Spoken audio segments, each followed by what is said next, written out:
I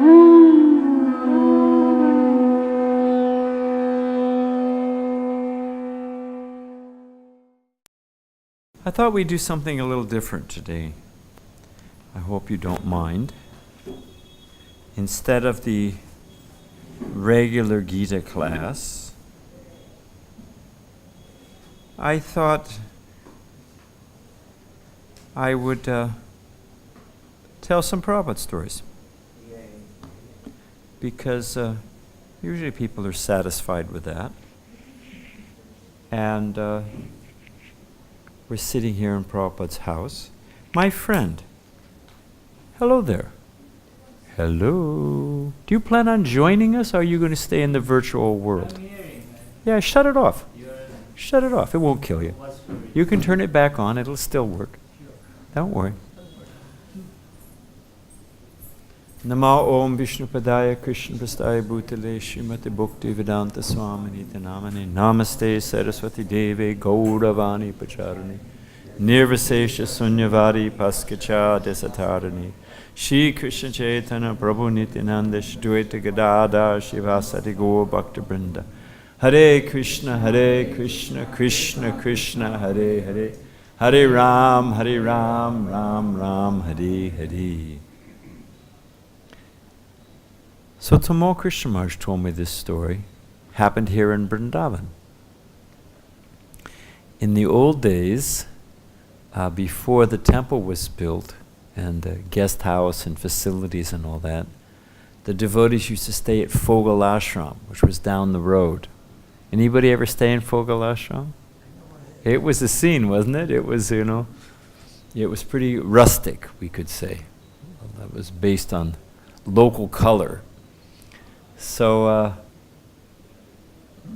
and the devotees in those days didn't know anything. They were just learning how to live in India. And trust me, it is a challenge coming from the West, especially in those days. Everyone was sick. And there's a reason I'm saying all this. People didn't know how to cook. They didn't know how to eat. They didn't know what to drink as far as water. People were sick and tired and getting harassed and cheated. Everything was an uphill fight, struggle. And Prabhupada was speaking in the mornings, those wonderful Nectar Devotion classes. If you haven't heard that series, Prabhupada speaking on the Nectar of Devotion at Radha Damodar, you should definitely listen to them. So, and Prabhupada was saying how even you have a pinch of material desire, you cannot go back to Godhead. Pinch of material desire. And speaking very heavily how the Goswamis were living on a little bit of buttermilk, or sometimes forgetting to do that, and sleeping under a different tree. And so that was the theme of Prabhupada's talks, at least one of the themes. And that's juxtaposed against the devotees' austerity, and difficulty living in India.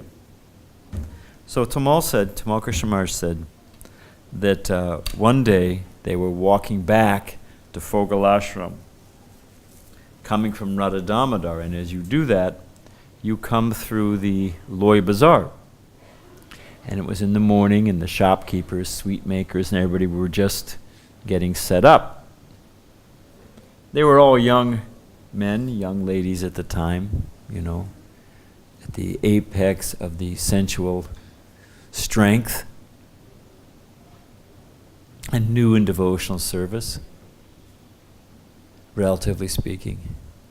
So as they were coming down Loy Bazaar, they walked past the first shop sweet maker, and he said, "Oh, sadhus, it'd be very good for me if you take some sweet for free." So they thought, there was sandesh, something like that, para. So they knew, we're not supposed to eat in public, we just take Krishna prasadam, and no, they resisted. And Prabhupada's words about austerity ringing in their ear. So they pushed on. He got about halfway down Loy Bazaar. Second shopkeeper said, please take some prasad, take some sweet. It will be very auspicious, good for me, good for you. Fresh made burfi. They wavered, but carried on. Just as they were about to escape from the zone of allurement of Loy Bazaar and be safe on the main road back to Fogalashram, there was an old man, sweet maker, and he had nice Vaishnav tilak on, Kunti Mala, picture of Srila Prabhupada. He said, my son is life member. I've just offered, he had a picture of Radha Shamasundar, Radha Krishna. He just offered everything, and they were hot jalebis. At which point, the resistance of the devotees crumbled. He said, please make an old man happy. Take some sweet, it's prashadam. What is the harm? So they broke. And they were all lined up, led by Tamal Krishna Goswami, who told me the story. Several sannyasis, devotees, some household, all lined up. And gulab jamans, jalebis, juice everywhere. And just then, Prabhupada's ambassador came, before he had the Mercedes, came around the corner. And we all know Loy Bazaar, there's nowhere to run, there's nowhere to hide. And they thought, well, here it is, And they're all lined up in front of the sweet shop. And they thought, well, and Prabhupada just was talking about the Goswamis. And so Tamal said, let's just take it on our head. They all just bowed, lowered their heads and said, whatever it is, we deserve it. Sure enough, Prabhupada got right there next to him, signaled to the driver, stop, rolled down his window, close as Shruti and me, to Tamal. Prabhupada looked up and then said, Bengali sweets, essential to life, and drove on. Now don't take that, as licensed, But Prabhupada knew our situation very well. Now, there we go. One of the humilities of life is that if you need your glasses, just find your glasses.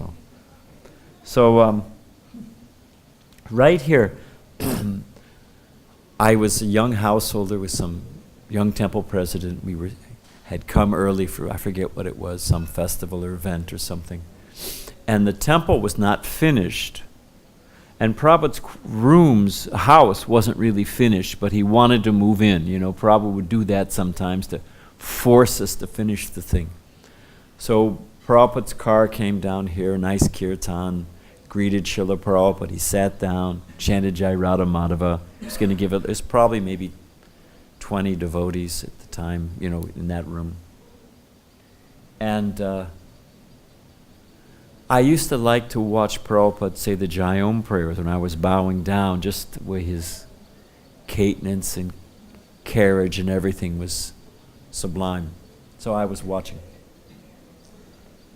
But I noticed that Prabhupada was looking up. He was looking up. I thought, he's seeing Narada Muni, he's seeing Lord Brahma, he's seeing the spirit, he's seeing, Krishna and Balaram and the cowherd boys coming through Raman Reti, who knows, And then when Prabhupada finished the Jai Om prayers, he called over Gurudas. Gurudas was the temple president at the time. And gave him the sauce. We couldn't hear, but you could see Prabhupada, you could tell. So then Prabhupada gave some nice sweet words of, and appropriate words for greeting, because he'd just arrived. And finished. So we all left. As soon as we got outside, we asked Gurudas, what was Prabhupada saying? What was that all about? And Prabhupada had looked up at the ceiling and he'd seen the head of the nails. They hadn't finished the plaster work. And he'd seen that some of the nails were rusting, which means they were a low quality. And so Prabhupada, by seeing the head of the nail, was inquiring from Guru Das, how much did you pay? What were the supplies? How much were... And Prabhupada could immediately found out that the contractor was cheating us, overcharging us, and giving inferior products. But just by looking at the head of a nail, Prabhupada could see the whole thing. He figured the whole thing out. So in many ways, Prabhupada was a transcendental Sherlock Holmes. This is off the track, but it's interesting. An example of the same thing. I don't know if any of you were there in Chicago when they installed all the Gaurnitai deities on the Radha Damodar bus. So it was in Chicago. And Chicago at the time was the headquarters of Playboy magazine. Now, some of you who are not American may not know Playboy. It's pornography, but it's perfumed, like a dead rat. You know, you put a little perfume on it. So it was had a $6 million circulation in America, and so many people read it. It had, as the perfume, it had an interview with some luminary in the political world or the entertainment world or some scholar or something. Always had it, and it was prestigious to be interviewed. Now, the editor of Playboy magazine, his son was Pundarik. Remember Pundarik? Pundarik was his son. And Pundarik had convinced his father that they should have Prabhupada as the feature. It came out once a month. I think the magazine was monthly. So that Prabhupada should be the featured interview. And it was quite a coup on one hand. 6 million readers and, went. And... So there it is. The Prabhupada came. He was supposed to meet with the editor, the Pundarik's father, the editor of Playboy magazine, came to meet with Srila Prabhupada. But they didn't tell Prabhupada exactly what the magazine was. They told Prabhupada, Hare Krishna, you can sit. Okay, nice to see you.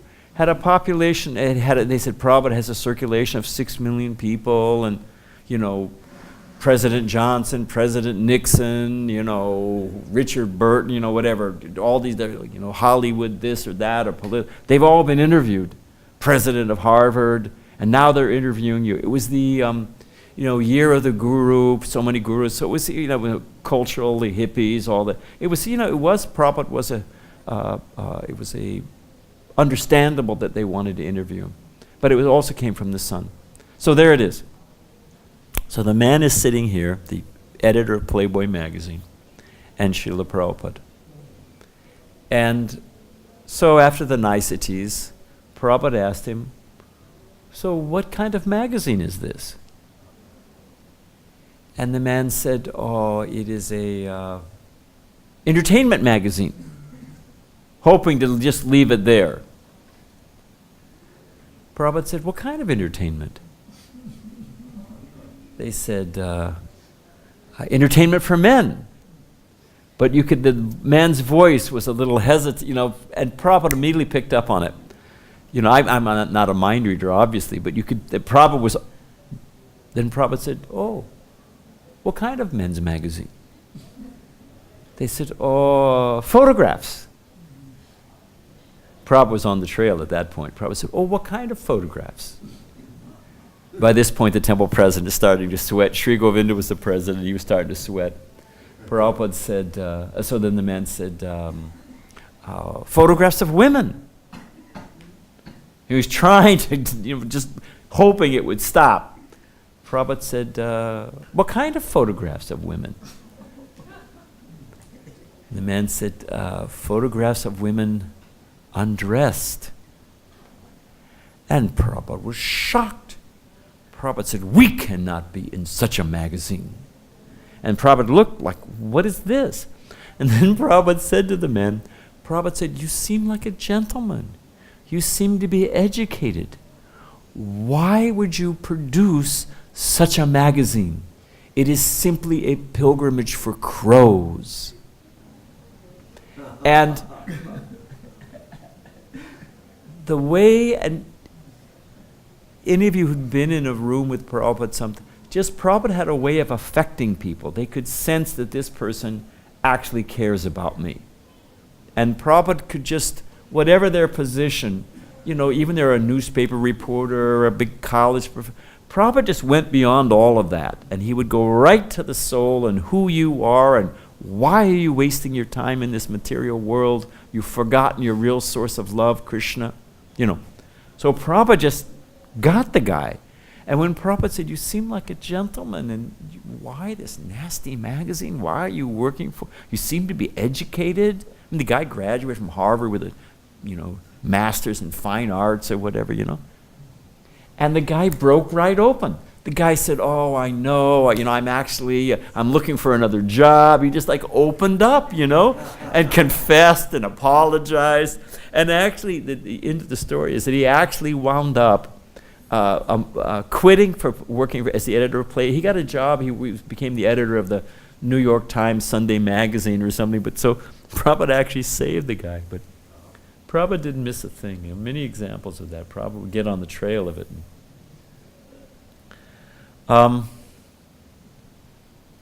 Prabhupada came to Detroit, and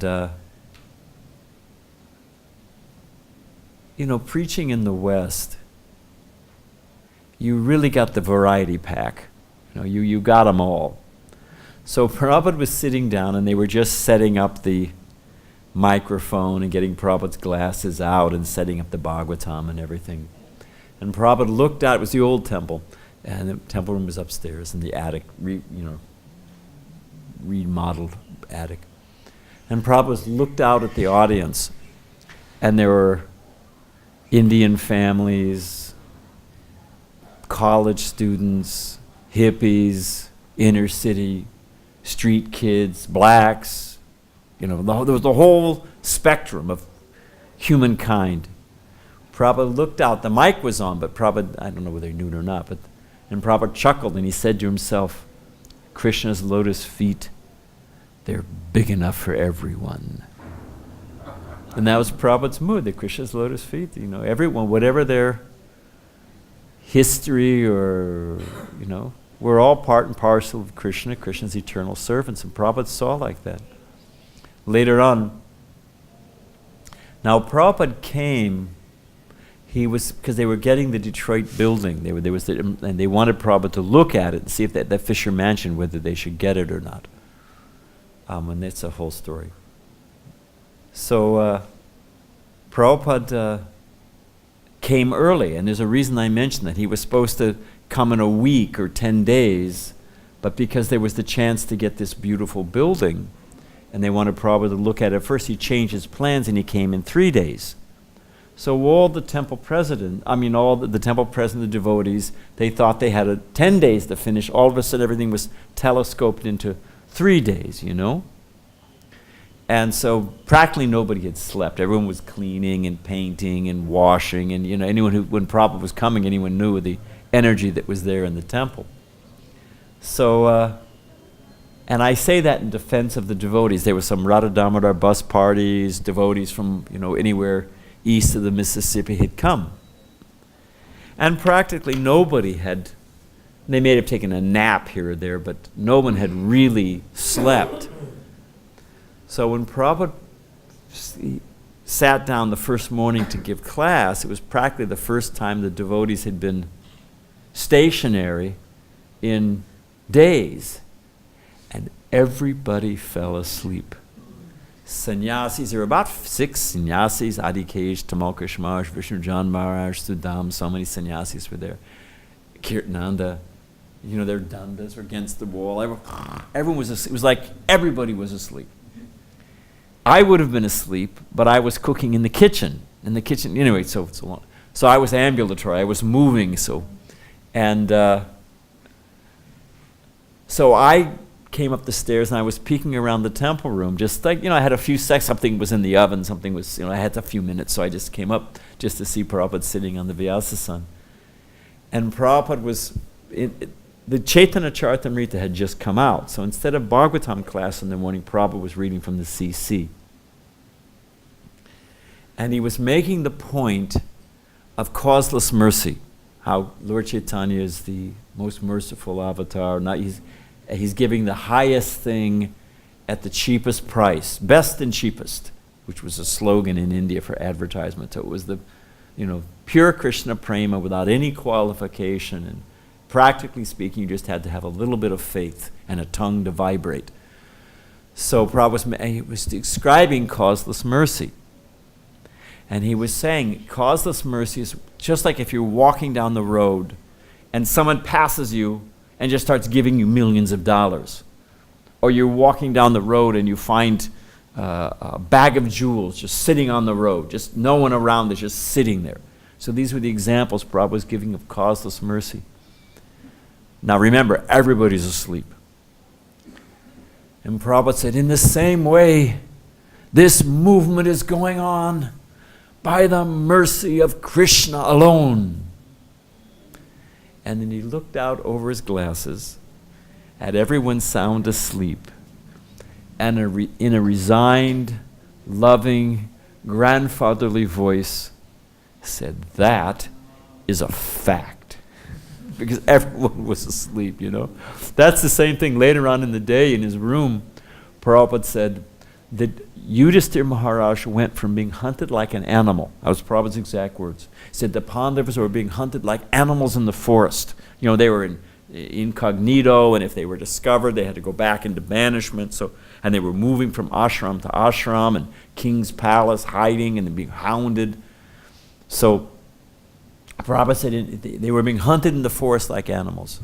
And within 18 days, Yudhishthira Maharaj was emperor of the world. And Prabhupada said, in the same way, Krishna will give you the world in 18 days. Prabhupada said, why 18 days, 18 hours? And then Prabhupada said, but what will you do with it? Simply sleep. Prabhupada was heavy, And then Prabhupada said, just if that wasn't enough to cap it off, Prabhupada said, just as Lord Ramchandra conquered Lanka with monkey soldiers, I am spreading this movement with monkey disciples. I mean, that's pretty heavy, It put us all in our position, yeah, that's a fact, So, it's true, Prabhupada said, I'll forgive you once, I'll forgive you twice. Prabhupada said, the third time I take off my shoe. A smack in the head, wake up. And then one of the devotees said, but Prabhupada, I thought it says in the Shastra that spiritual master is unlimitedly merciful. Prabhupada said, that's a fact, but don't take advantage. So it's no doubt that Prabhupada was unlimitedly merciful. How did he put up with this in so many ways, It was not easy, for Prabhupada. It was a real...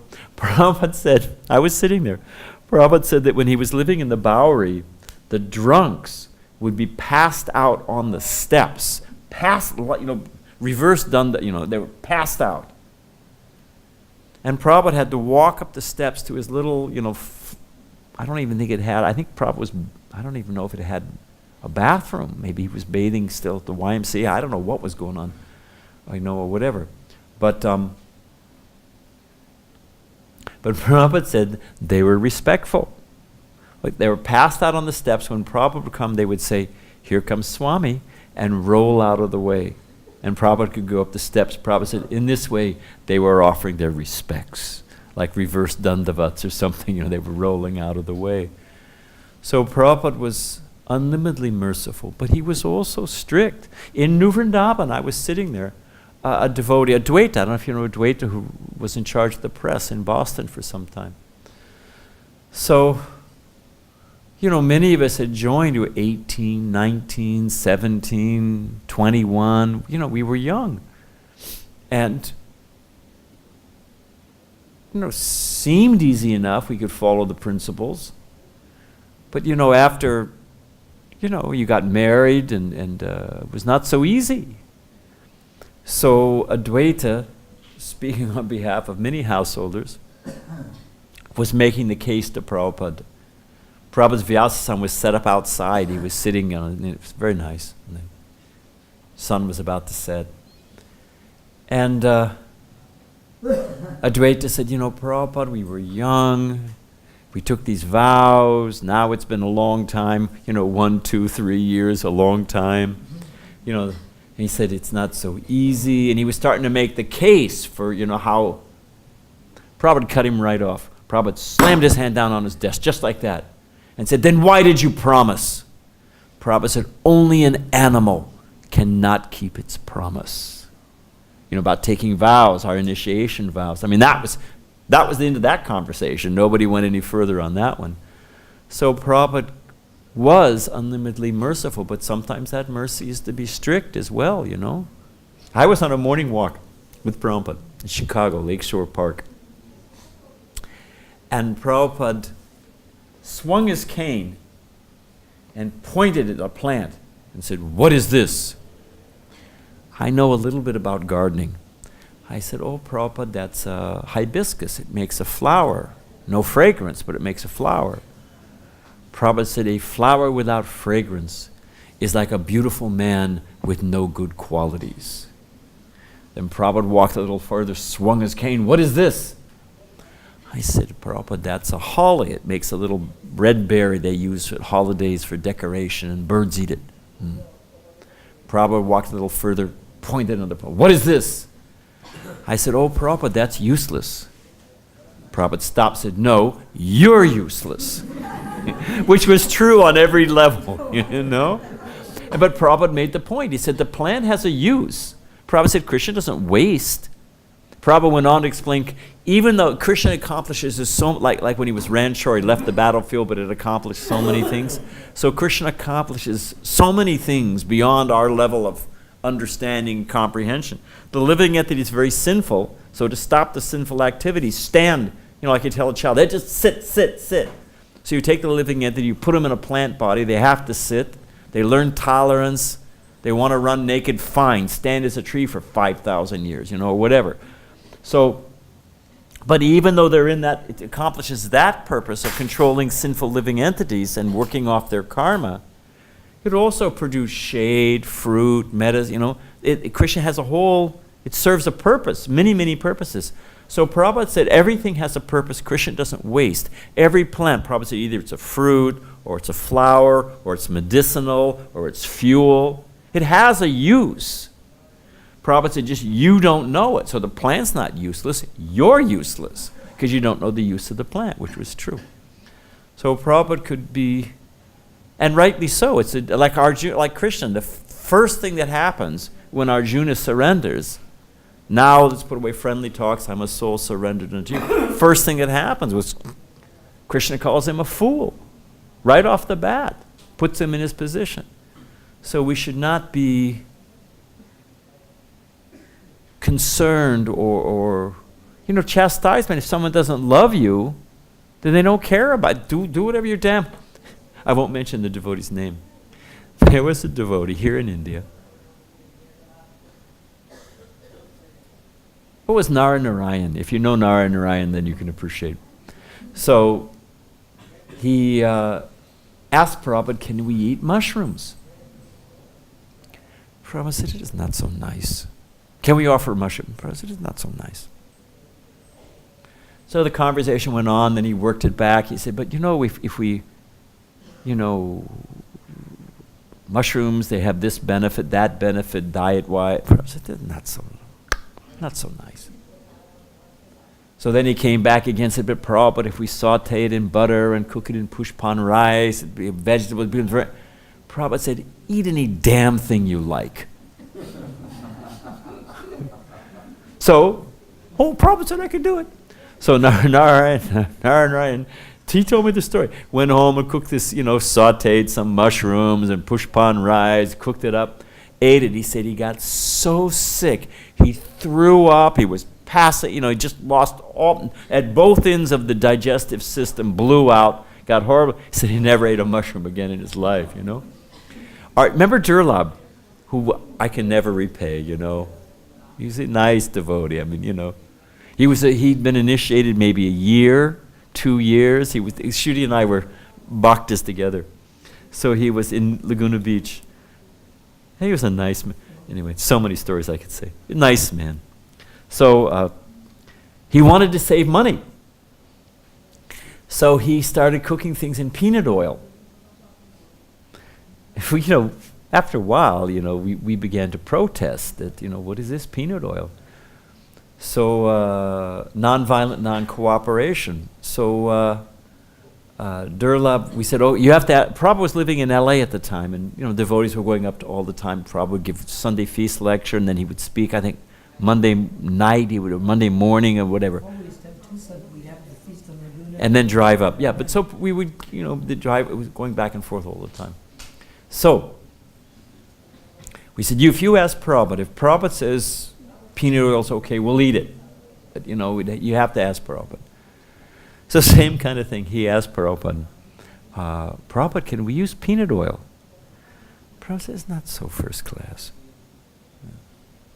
So then the conversation, there was a darshan, a bunch of people. Conversation came around again. Durlab asked again. He said, but Prabhupada, peanut oil, did that, it doesn't burn so at such a low rate.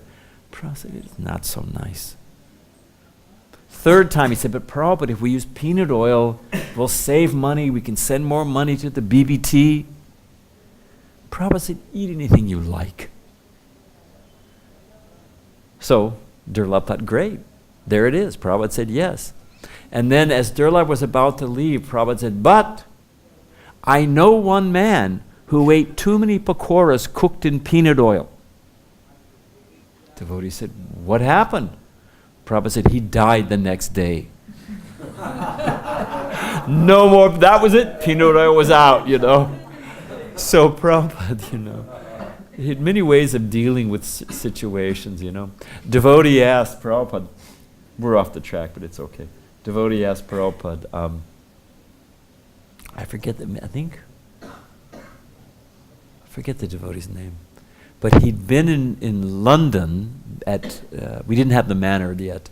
He'd been at Bury Place, and beautiful Radha Nandanishwara, who Prabhupada personally kidnapped and installed. That's a whole sweet story. Mukunda Maharaj tells it in his book. So now this devotee was in New Vrindavan. And he said to Srila Prabhupada, I was in London and I thought Radha Nandanishwar were the most beautiful. But now I'm in New Vrindavan and I think Radha Vrindavan Chandra are the most beautiful. So he was trying to get Prabhupada to say, what do you think, Prabhupada? Who is more beautiful? Radha Nandanishwara or Radha Vrindavan Chandra? And Prabhupada's answer was, Radha Nandanishwara, that is town beauty. And Radha Vrindavan Chandra, that is country beauty. So the perfect answer, they're both beautiful in their own way, in their own right. And Prabhupada didn't want to say one or the other. He wasn't going to, upset the devotee's sentiment. And, Prabhupada said, no doubt Radha Nandanishwara had a special, they were the first installed marble deities in ISKCON, and Prabhupada personally kidnapped them, took them right out from under the grip of that man, But Prabhupada did say about New Vrindavan, because he wasn't there for the installation of Radha Vrindavan Chandra, but they sent him pictures, and Prabhupada said, they have appeared like American movie stars. And I was thinking, it hit me years later. Of course, I'm speculating, I have to admit, but I think it's accurate. That what did Prabhupada mean? Okay, American movie stars, very beautiful, or this or that. But if you look at the American movie stars, when Prabhupada's father took him to see a movie, Prabhupada said, one big gorilla. You know what movie it was? King Kong. Prabhupada's father took him to see the original King Kong. And Prabhupada was amazed that there was this big gorilla. That's the way Prabhupada said it. And his father explained, no, they make a model of the Empire State Building. And they take a monkey, and they have a monkey climbing on it. That's how they did it. So it was, that's how they did it. But what was I going to... But if you look at the movie stars, when Prabhupada was a boy, they all wore, the Silent, and then they first came with the first talkies. They all wore that dark mascara, Rudolph Valentino. So, and if you look at Radha Vrindavan, they've got that beautiful cudgel. They have those, if you look at it. So I was thinking that's what Prabhupada meant when they have appeared like American movie stars. Oh, I'm looking at the time. Oh, just for fun. So in Chicago, maybe we could do this another night because there's a lot of things I could say. The temple president, again, Sri Govinda. The temple used to be in Evanston. And there were some big steps, and then you walked in, there was a big lobby. And the lobby had a balcony or mezzanine around it, and then you went from there into the temple room. And the temple prep was a nice idea. He had the idea that when Prabhupada came up the stairs and walked into that entry hall, devotees from all sides from the balcony would shower flowers. And it would all come down. You know, it was a very nice idea. It was a nice idea. And to get it right, because you want the petals to be falling, you know, and you don't want them to fall after the person's already passed. You don't want them to be on the ground. You want them to be falling as what makes it very celestial, you know, sublime. So we timed it. He had us all practice with confetti, you know, cut paper, and we timed it. There was a whole signal system. A devotee, when Prabhupada's car pulled up, everybody got ready. When he was walking up the steps, there was a whole signal with hand symbols, and there's a whole thing. Then we had devotees pretending to be Prabhupada. So they were it was all practiced, right? Rehearsed. Best laid plans of mice and men do oft go astray. Prabhupada quoted that. So at the appointed day, Prabhupada comes, his car parks, Prabhupada gets out, he's walking up the steps, they're giving all the signals, everybody's ready. Prabhupada gets to the top of the stairs. He's just about to go through the double doors or what is it, big nice doors. And a young lady had come out, a young Vaishnavi Mataji with her baby. Oh, Prabhupada's arriving, she can't come out to see Srila Prabhupada arrive. So, but when she came out the door, she was at the top of the stairs, and here's Prabhupada coming up the steps with all these sannyasis, and she innocent young lady, she froze like a deer in the headlights. She just panicked, she froze. Prabhupada got to the top of the stairs. As a perfect gentleman, here's his daughter, Prabhupada personally opened the door, because nobody else knew what to do. Prabhupada opened the door and gestured for her to walk through. I mean, here's a lady, she's got a baby in her arms, what you gonna do, So Prabhupada opened the doors and she walked through. But the thing is, it was timed, that's when Prabhupada should have walked through. So all the flower petals fell on this Mataji holding her baby. Prabhupada saw the whole thing. Prabhupada, once again, Sherlock Holmes, Prabhupada didn't miss a thing.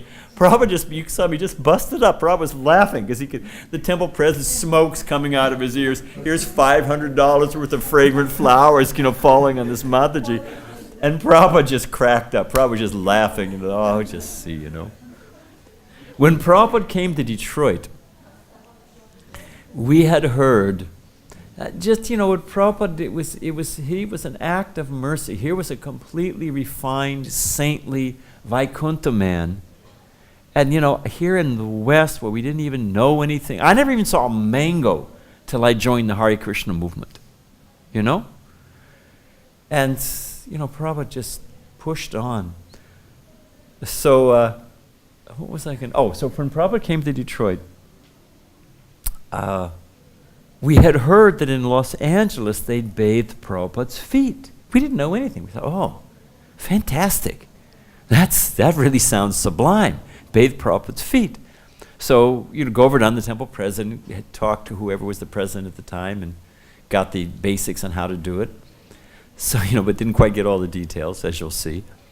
So he sent me out. I was the Sankirtan leader and treasurer, sent temple commander, chief bottle washer, sent me out, get something to catch when we're bathing Prabhupada's feet. We need something to catch, the substances.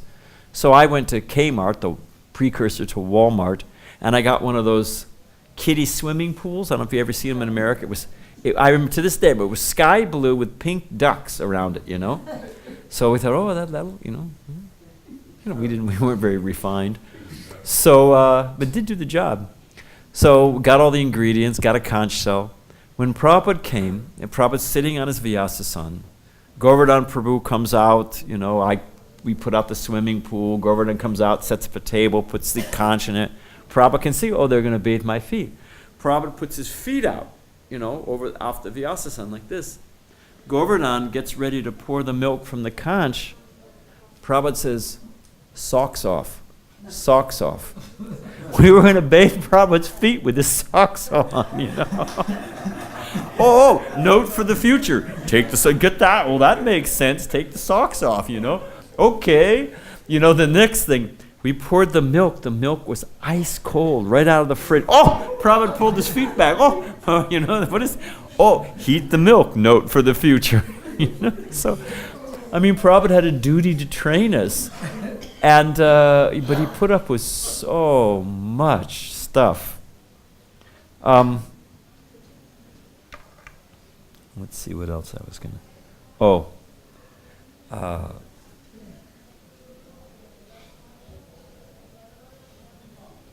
again in Detroit, Bhagavan Das was the GBC, and he had a little boy. His wife's name was... forget her name. Anyway, they had a baby, a young boy, Vaishnav. He's obviously grown up now in his 40s. But he was probably about 3 years old, and he'd never seen Prabhupada, maybe 2 or 3 years old. He was walking. And he'd been, all of his life, he'd grown up hearing about Prabhupada. And Prabhupada was actually coming, was actually there. So Prabhupada was sitting on the Vyasasana, temple rooms packed, little Vaishnava came running. And I don't know if they have in India, but they used to have those pajama, they called it a onesie or a sleeper set. It just zips up the front, with little shoes, little feet in it. So it was all cloth. Huh? Yeah, onesie. They won one dress. It was all one piece. And that's an important feature. Fact.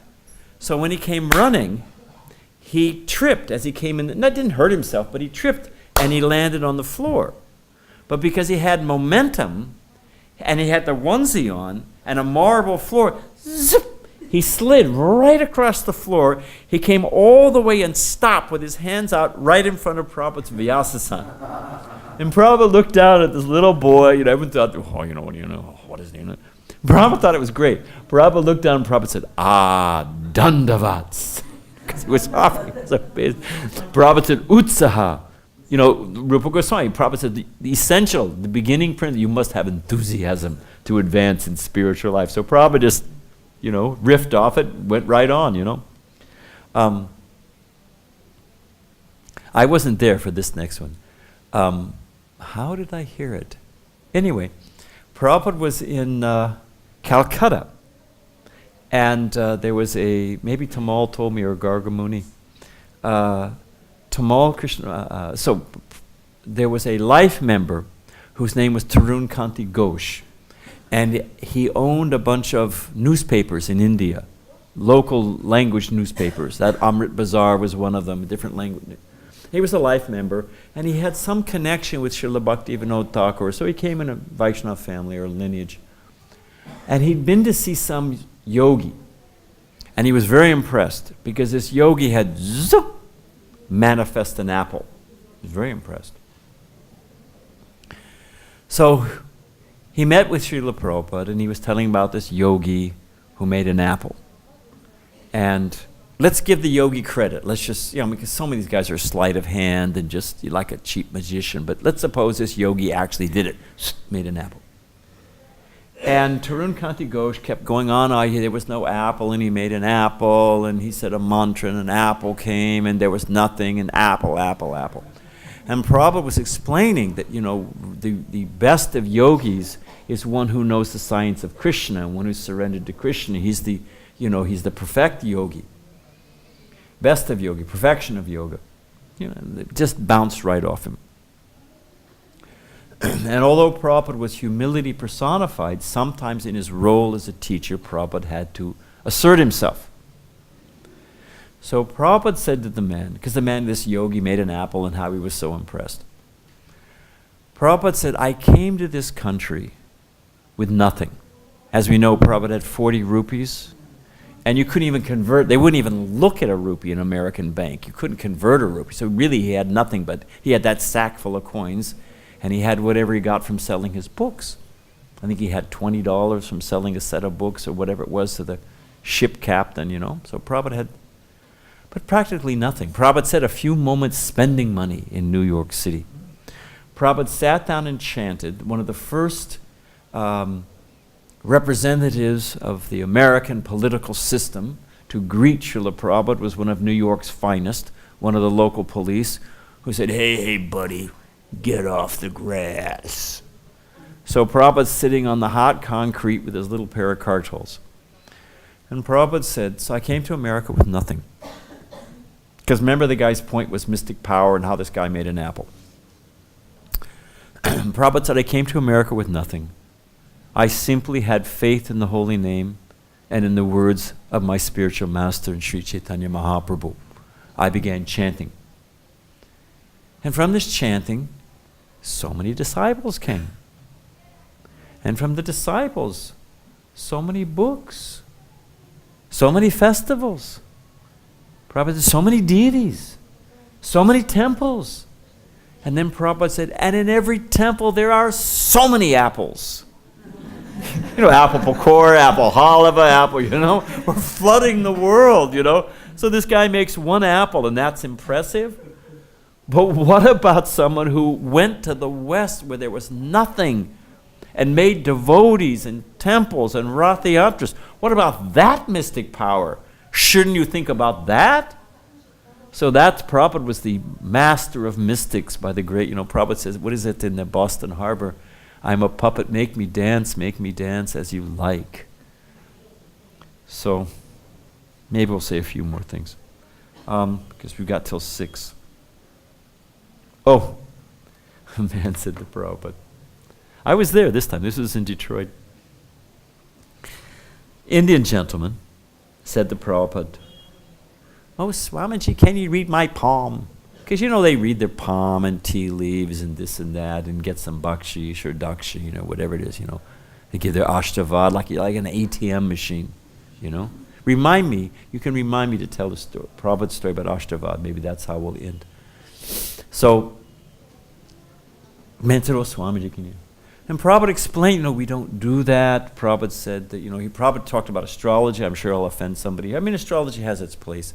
But Prabhupada said, all of these material calculations, what's my chart, what's my astrology, what's my palm. Prabhupada said, it was great sutra. Prabhupada said, it kills the childlike innocence of bhakti. We're surrendered. Prabhupada said, yokesh mam bahamyaham. We're not fools. We make plans. We use our intelligence. But ultimately, we just depend on Krishna. Whatever Krishna sends, preserves what we have, carries what we lack. This is the mood of bhakti, that I'm Krishna's surrendered servant. So, and Prabhupada explained it so nicely. The guy bounced right off his head and said, yes, Swamiji, but can you read my palm? It was evening time. Prabhupada was at a low desk. Prabhupada said, give me your hand. And he clicked on his desk lamp. Prabhupada was expert at theatrics, Prabhupada, And then Prabhupada took the man's hand.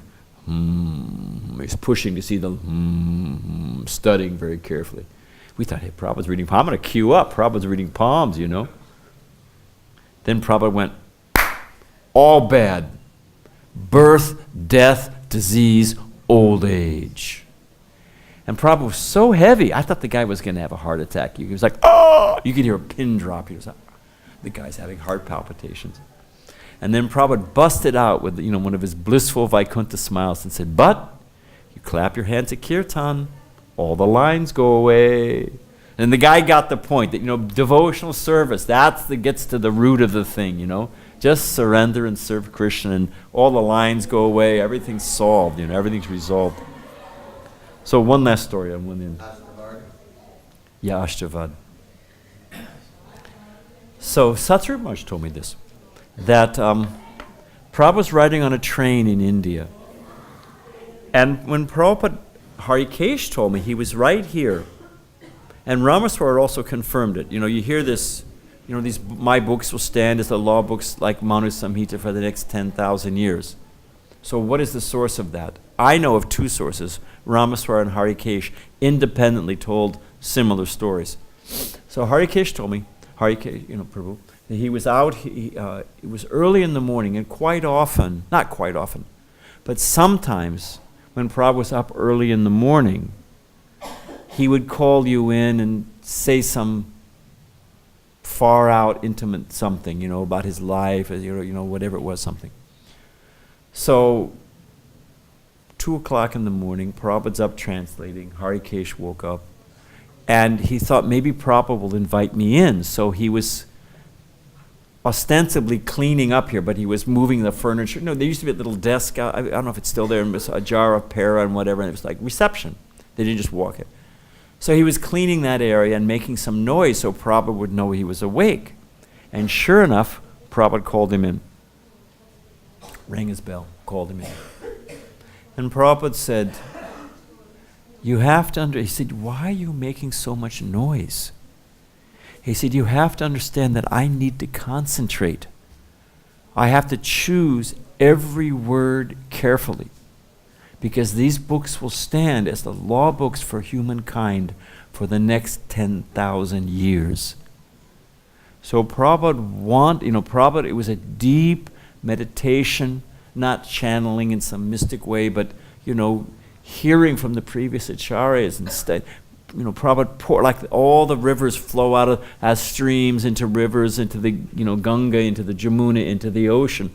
All of those commentaries of previous acharyas, all the different Puranas and Upanishads, they're all flowing into the pages of Prabhupada's Bhagavatam purports. Or Chaitanya Charitamrita, Prabhupada's ecstasies, as he called them. So, in the same way, it was early in the morning, Prabhupada's riding on a train, and he's doing his translating work. And he did not like to be disturbed, because it was a deep meditation.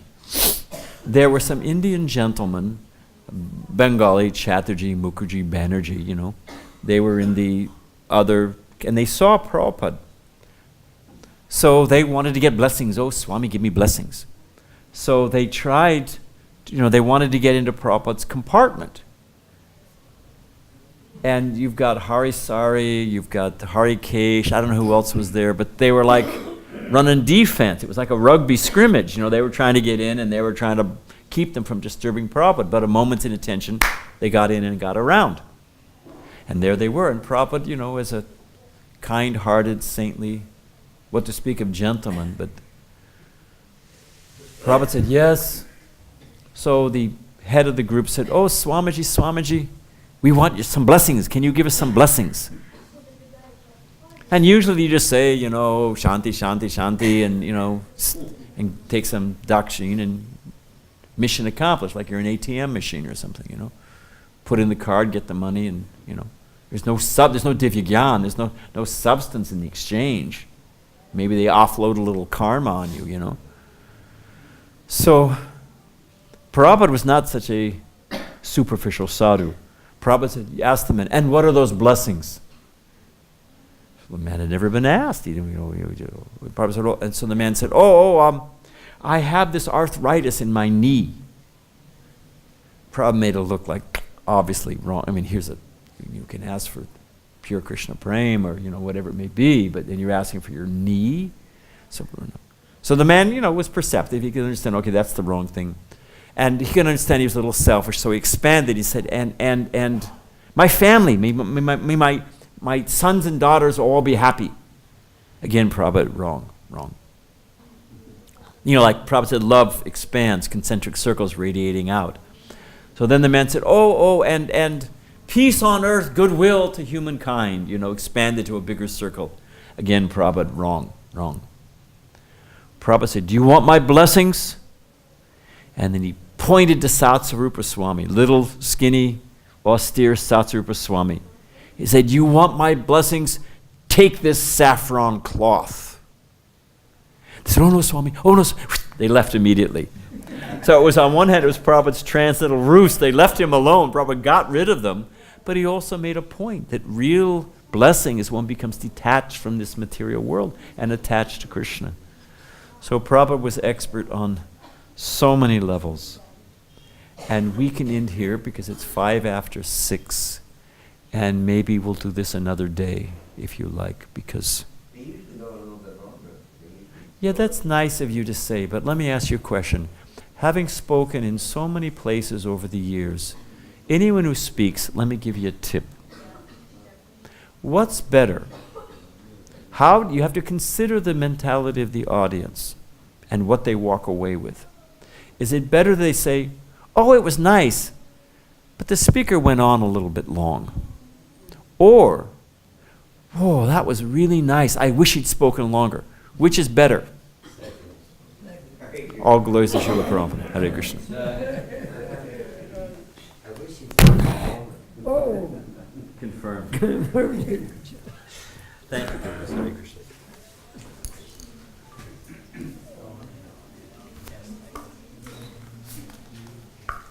Can I ask you something? No. No. No, what do you want to ask? Go ahead. I'm And it better not be one of those stump the Swami, how do I, what is this, who was the fourth wife of Manu? Okay, good. Has to be something that matters. I'm reading What is the Difficulty by Shrutakirti. Yes. And it has a number of pastimes of Prabhupada. Like Yes. Are your pastimes also in what you mentioned? They are compiled in some book? No, it's something I should do, but I haven't done it yet. You're a very good communicator, I'm sure. You're very kind. Yeah. No, I'm just You saying. managed to take a good lesson from a fool, like gold from an unclean place. No, I'm sure. Yeah, you're good enough, very good, Mark. And we'll be Now happy. your words become true. I'm a member of the GBC. If I want to sneeze, I have to look for the time. Yeah. I want to do it. I want to do it. I do. Not because of who cares about me, because it's province. Neither. I want to do it. Yeah. I want to do it. But anyway, maybe by your blessings, I'll somehow manage to find the time. Okay, I gotta go. Yeah. Thank you.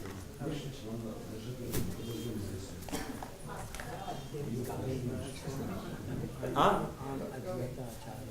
Oh, how are you? I don't have my glasses on. I didn't see. Nice to see you. So? So, I'm a physician by profession. Cure thyself. I'm drawing. What's the message?